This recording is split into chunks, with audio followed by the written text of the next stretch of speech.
मुख्यमंत्री साई प्रसिद्ध बागेश्वर धाम के लिए रवाना हुए। रवाना होने से पहले मुख्यमंत्री ने मीडिया से चर्चा की। कन्याओं के सामूहिक विवाह समारोह में सम्मिलित होंगे।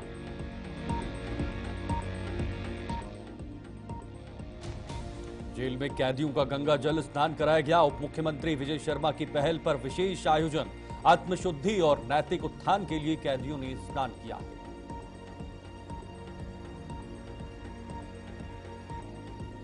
रायपुर में एक बार फिर चाकूबाजी की घटना सामने आई। हिस्ट्री शीटर बदमाश अरविंद वर्मा ने संजय चंद्राकर को चाकू मारा। पुरानी रंजिश के चलते अरविंद ने घटना को अंजाम दिया।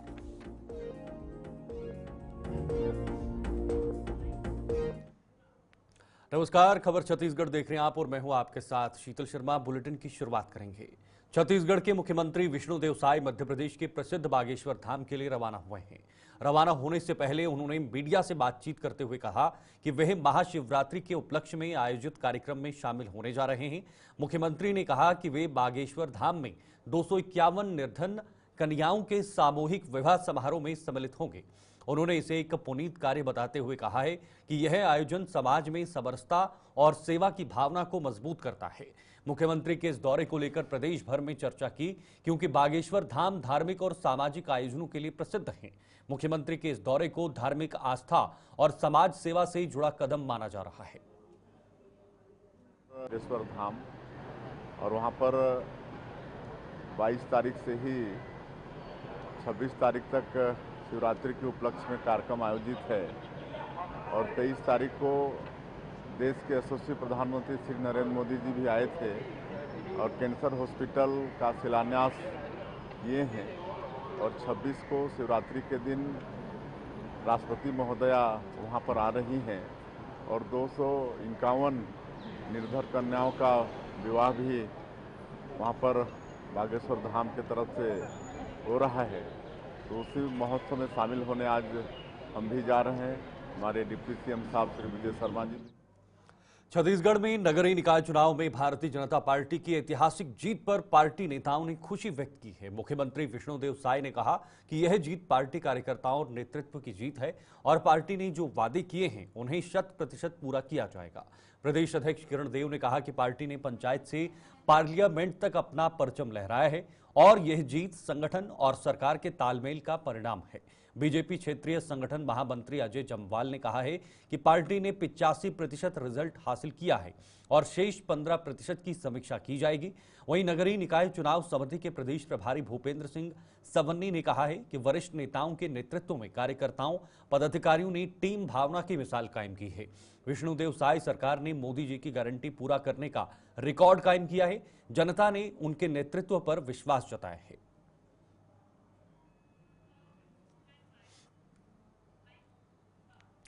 वहीं छत्तीसगढ़ के उप मुख्यमंत्री विजय शर्मा ने त्रिस्तरीय पंचायत चुनाव में बीजेपी की जीत को ऐतिहासिक बताते हुए कहा है कि अब तो कांग्रेस के पास यह बहाना भी नहीं बचा है कि ईवीएम पर कुछ बोल सके, क्योंकि पंचायत चुनाव बैलेट पेपर में हुए हैं और उनमें भी बीजेपी ने लगभग 80% स्थानों पर जीत दर्ज की है। शर्मा ने कहा कि यह जीत मुख्यमंत्री विष्णुदेव साय के सुशासन व 1.25 साल के कार्यकाल में हुए विकास कार्यों पर जनता के विश्वास की मोहर है। ग्रामीण क्षेत्रों में विकासात्मक और सुधारात्मक कार्यों के साथ साथ भ्रष्टाचार पर जीरो टॉलरेंस की नीति अपनाई गई है और आज शराब, कोयला, पीएससी घोटाले करने वाले जेल में बंद हैं।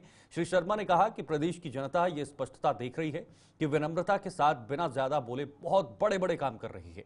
आगे उन्होंने कहा कि जनता ने जो अगाध विश्वास व्यक्त किया है उसे देखते हुए माननीय मुख्यमंत्री विष्णुदेव साय ने स्पष्ट कहा है कि अब हमें और मेहनत करने की जरूरत है और जनता के विश्वास पर और खरा उतरने की आवश्यकता है। अब हमारी जिम्मेदारी और बढ़ गई है तथा हमें और अधिक परिश्रम व काम करना है। नहीं बचा है कि ईवीएम या बटन पर कुछ कहा जाए। बैलेट पर चुनाव हुआ है और भारतीय जनता पार्टी के लोग लगभग 80% स्थानों पर विजयी हुए हैं। जिला पंचायत का चुनाव बड़ा चुनाव होता है, 50,000 लगभग मतदाता होते हैं, 50-60 गांव होते हैं। उन जिला पंचायत में भाजपा कांग्रेस सभी अधिकृत करते हैं। उन अधिकृत सीटों में भी भारतीय जनता पार्टी के प्रत्यक्ष रूप से अथवा कई सीटों को जिनको भाजपा ने अधिकृत नहीं किया था, मुक्त करके रखा था, हमारे ही दो धुरंधर उसमें आमने सामने थे। तो ऐसी भी सीटों को मिला करके लगभग 325 सीटें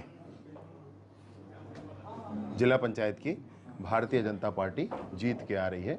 हमारे पूर्व विधायक सौरभ सिंह जी, इन्होंने भी पूरा समय और परिश्रम किया है इस पर, उनका भी हृदय से आभार अभिनंदन करता हूं। इनकी पूरी टीम जो पीछे लगकर काम की, उनका भी आभार करता हूं, अभिनंदन करता हूं। ये बहुत अच्छा आंकड़ा, बहुत अच्छा परिणाम भारतीय जनता पार्टी की दृष्टि से, सरकार की दृष्टि से और विशेष रूप से जनता के विश्वास की दृष्टि से आया है। माननीय विष्णुदेव जी की सरकार के कामों पर, नीतियों पर जनता ने विश्वास का मोहर लगाया है। नहीं। आगे बढ़ते हैं। छत्तीसगढ़ के उप मुख्यमंत्री विजय शर्मा की पहल पर महाकुंभ के ऐतिहासिक अवसर पर प्रदेश की सभी जेलों में कैदियों को गंगा जल से स्नान कराया गया है। इस आयोजन का उद्देश्य कैदियों को आध्यात्मिक लाभ प्रदान करना और उनके आत्मशुद्धि एवं नैतिक उत्थान में सहायता करना था। राज्य की 33 जेलों में, जिनमें 5 सेंट्रल जेल, 20 जिला जेल और 8 सब जेल शामिल हैं, यह कार्यक्रम आयोजित किया गया। प्रयागराज से विशेष रूप से मंगाए गए गंगा जल का उपयोग इस स्नान के लिए किया गया है। उप मुख्यमंत्री विजय शर्मा ने कहा कि सरकार सुधार और पुनर्वास की दिशा में ऐसे कार्यक्रमों को आगे भी जारी रखेगी ताकि कैदियों के मानसिक और आत्मिक सुधार में सकारात्मक बदलाव लाया जा सके। इस पहल के माध्यम से सरकार का उद्देश्य कैदियों के जीवन में सकारात्मक परिवर्तन लाना है, जिससे वे समाज में पुनः सम्मिलित होकर सार्थक योगदान दे सकें। कैदियों ने इस आयोजन में उत्साहपूर्वक भाग लिया, जिससे उनके मानसिक और आत्मिक सुधार में सहायता मिली। भैया, गंगा स्नान का उद्देश्य यही होता है कि हमारा कल्याण हो, जीवन का कल्याण हो। और वो कैदी हैं परंतु धार्मिक आस्थाएं मन में होती हैं, परंपराओं को निभाने की इच्छा मन में होती है।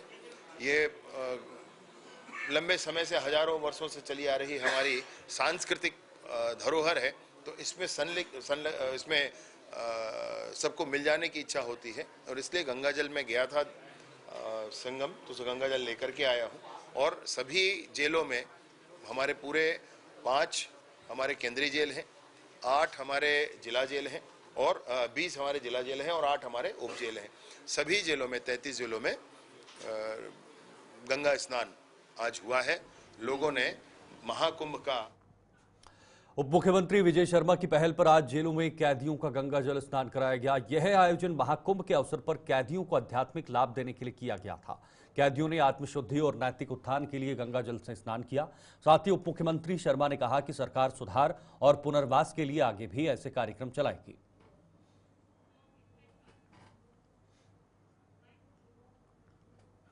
वहीं छत्तीसगढ़ सरकार और जेल प्रशासन की पहल पर जिला जेल धमतरी में निरुद्ध सभी 239 बंदियों को प्रयागराज महाकुंभ से प्राप्त पवित्र गंगा जल से आज सुबह 8 बजे सामूहिक स्नान कराया गया। सहायक जेल अधीक्षक ने बताया है कि इससे पहले गंगा जल का विधि विधान से पूजा अर्चना, पानी टंकी को फूलों से सजाया गया और उसके बाद गंगा जल को पानी टंकी में समाहित किया गया। उन्होंने ये भी बताया कि इस आयोजन का उद्देश्य बंदियों को आध्यात्मिक शुद्धि का अनुभव कराना और उनकी मानसिक स्वास्थ्य में सुधार लाना है। गंगा जल को भारतीय संस्कृति में पवित्र और शुद्धिकरण का प्रतीक माना जाता है। जेल प्रशासन का मानना है कि गंगा जल से स्नान करने से बंदियों को मानसिक शांति, आध्यात्मिक रूप से मजबूती मिलेगी। साथ ही उनके भीतर आत्म परिवर्तन, सकारात्मक सोच, समाज की मुख्य धारा में जुड़कर बेहतर जीवन जीने की प्रेरणा मिलेगी। इस कार्यक्रम का आयोजन जिला जेल धमतरी में शांतिपूर्ण एवं व्यवस्थित ढंग से किया गया। इस अवसर पर सहायक जेल अधीक्षक श्री एनके डहरिया सहित जेल के अन्य कर्मचारी भी उपस्थित रहे।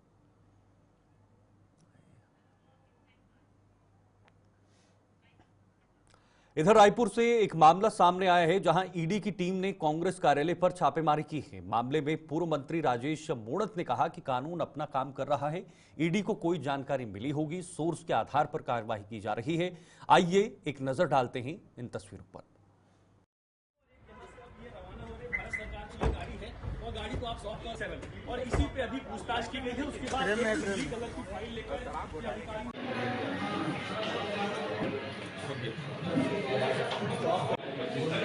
सुना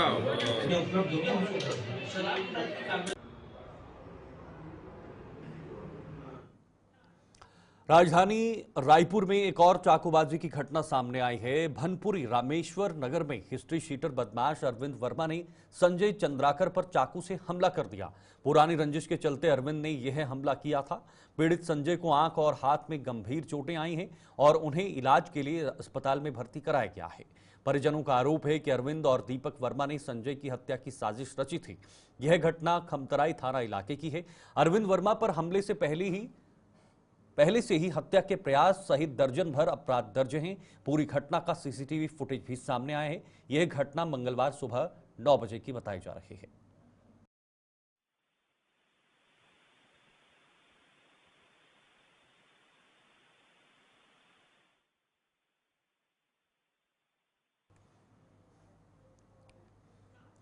खबर छत्तीसगढ़ में फिलहाल के लिए इतना ही। आप बने रहिए गुलिस्तान न्यूज के साथ।